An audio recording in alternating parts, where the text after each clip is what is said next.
Wash basin வாங்க போறீங்களா? ஒரு நிமிஷம், இந்த தப்பை மட்டும் பண்ணிடாதீங்க. முதல்ல உங்க தேவை என்னன்னு பாருங்க. சின்ன பாத்ரூம் ஆனா பார்க்க ஸ்பேஷியஸா தெரியணுமா? அப்போ வால் மவுண்டட் வாஷ் பேசின் தான் கரெக்ட். வால்ல மவுண்ட் ஆயிடும், கீழே காலியா இருக்கும், உங்களுக்கு ஸ்பேஷியஸா தெரியும். இல்ல எனக்கு ஸ்டோரேஜ் தான் முக்கியம், சோப் ஷாம்பு இது எல்லாத்தையும் கரெக்டா வைக்கணும் அப்படின்னு யோசிச்சீங்கன்னா கவுண்டர் மவுண்டட் வாஷ் பேசின் போயிடுங்க. கீழே நல்ல ஸ்டோரேஜ் ஏரியா கிடைக்கும், நீட்டா பிளேஸ் பண்ணிடலாம். ஃப்ளோர் மவுண்டட் பெடஸ்டல் வாஷ் பேசினா அது இப்போ நிறைய ஸ்டைலிஷான மாடல்ஸ்ல வந்திருக்கு. பழைய வாஷ் பேசின் எல்லாம் மறந்துருங்க. ரெண்டாவது, அதோட பர்பஸை பார்ப்போம்.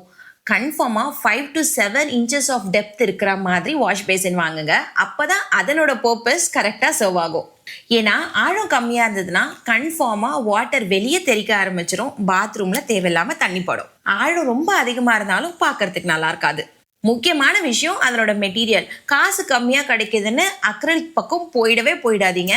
ரொம்ப ஈஸியாக ஸ்க்ராட்ச் ஆகிடும். ரொம்ப கம்மி டைம்லேயே அதனுடைய ஏஸ்தட்டிக் லுக் ஸ்பாயில் ஆகிடும். எப்பயுமே செராமிக் வாஷ் பேசின் தான் பெஸ்ட்டு. பார்க்கவும் ப்ரீமியமாக இருக்கும், ரொம்ப டியூரபிளாகவும் இருக்கும். டிப்ஸை சேவ் பண்ணிக்கோங்க, வாஷ் பேசின் வாங்கும்போது யூஸாக இருக்கும்.